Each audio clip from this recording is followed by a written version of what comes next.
We got some major news for Art Online Alicization Lycoris' upcoming paid DLCs in the lead up to the Tokyo Game Show 2021 SAO Stage. The news are not exactly explicit, so it's more of a please wait for Tokyo Game Show kind of a situation we got here, with a tweet from the European side causing some excitement as well as some confusion with the announcement of 4 more free Ancient Apostles episodes. That is likely a mistake because Japan never announced such a thing. They issued a correction, but the speculation remains and we'll talk about it as well. Welcome everyone, it's me Gamerturk, your best source of Art Online information. As expected, things are seemingly going according to the internal schedule regarding the first paid DLC, Alicization Lycoris Myosotis, aka Blooming of Forget-Me-Not, where we'll be going on an adventure across the empires with Yu-Gi-Oh! Due to a nightmare Kirito had regarding losing Yu-Gi-Oh! During their final fight against Quinella. Futami and the Lycoris team at Aquria are committed to have it released by the end of 2021. Obviously, it won't be released on the 31st of December, but somewhere between mid-November and before Christmas sounds like a reasonable expectation based on previous news drops by Futami on his Dengeki column. But I think we can expect an actual release date to be revealed at the Tokyo Game Show SAO Stage on October 3rd, so stay tuned for that. Secondly, the second paid DLC for Art Online Alicization Lycoris, that is currently unnamed, has been slated for spring 2022. Now, the 2 paid DLCs initially had been scheduled to be released in 2021, however they had not been touched since being set. Meanwhile, we all knew at this point that the second paid DLC would be coming in 2022 due to all the delays in production that COVID caused, and this is more of a just making it official than anything else really.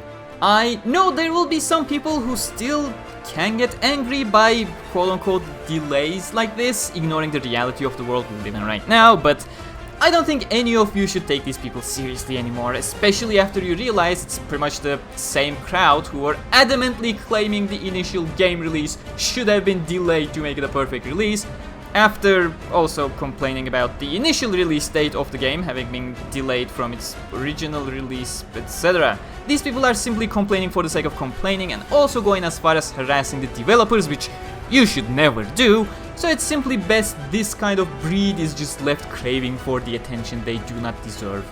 Now, the exciting and confusing news. This previous portion is basically identical across the official Japanese website, the Steam developer post, both coming from Futami, as well as Japanese summary tweet. However, the Bandai Namco EU's tweet has an interesting additional portion attached that is nowhere to be seen on the Japanese side, which leads me to believe this was a mistake one way or another. Now, if you are watching this video, know that I have reached out to Bandai Namco Germany for a possible clarification, and if this video got released this way, it means I have not received an answer from them in the course of this day and will provide an update if and when they respond. It's likely they'll need to verify things with the European headquarters, and then we'll have to double check with the EU HQ and the Japanese side to get things clarified, so even a simple mistake can take a bit too long to clarify if you have a layered bureaucracy like that. As time went on though, the EU account has deleted their previous tweet and posted a new one without that additional portion. Update! Bandai Namco Germany has responded that they issued a correction on the European account just when I had fully edited this video, and I am too lazy to reshape an entire portion of this video just when I was about to upload it, so I'm just tacking this in to fulfill my responsibility to relay the response they have given me. The German branch is actually quite helpful and responsive, unlike some other European branches.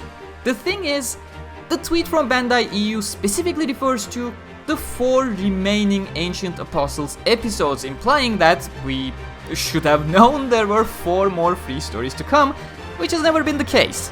Ancient Apostles was announced simply as a 4-pack, all of which we have received already, with no more remaining ones left. So my expectation is that the community manager simply slipped up and somehow led to this, or that we actually will get 4 more Ancient Apostles chapters between Myosotis and paid DLC 2 sometime this year in a single big update that was meant to be revealed for the Tokyo Game Show stream and was not meant to be tweeted this early on.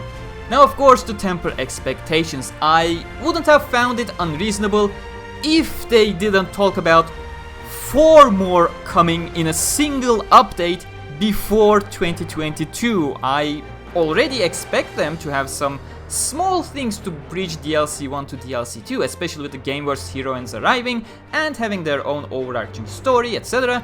but 4 of them at once before 2021 ends, that's a bit too good to believe. Again, I do expect updates between the DLCs, just not a promise as large as this so shortly after the DLC 1 release. However, there has been a theory by Kentun in my Discord server which does make sense, just that I'm not willing to commit to before we hear anything at TGS.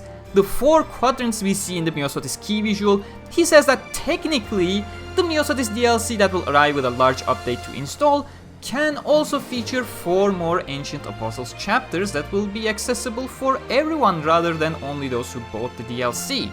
So yeah, it certainly is possible that they have additional content prepared to be revealed at Tokyo Game Show that simply was not supposed to be tweeted this early by Bandai EU account, in which case Bandai Germany won't be able to clarify since they cannot talk about how they mistakenly announced a plan earlier than intended and that I should disregard what I saw for 3 days until the TGS happens. But again, I cannot stress this enough. I urge you to temper your expectations. This simply may have been a mistake and there were no actual plans. Especially younger audiences love hyping themselves up on their own to no end and then lash out at everyone when their misled expectations were not met, so please don't be a part of that crowd. Know that some sort of a mistake happened and that we simply gotta wait 3 days until Tokyo Game Show to learn more. I may even stream the TGS panel, so consider subscribing to not miss out on chatting with me as we watch the stage together. That's all for Art Online Alicization Lycoris update news until Tokyo Game Show on October 3rd. Subscribe and hit the bell icon for more in-depth SAO coverage, become a channel member to get access to a special badge and exclusive emotes to use, follow me on Twitter and Facebook for faster news, plenty of beautiful merch available on my Teespring page, with special discounts available for channel members and patrons who I salute for supporting my channel directly. Until next time, keep your head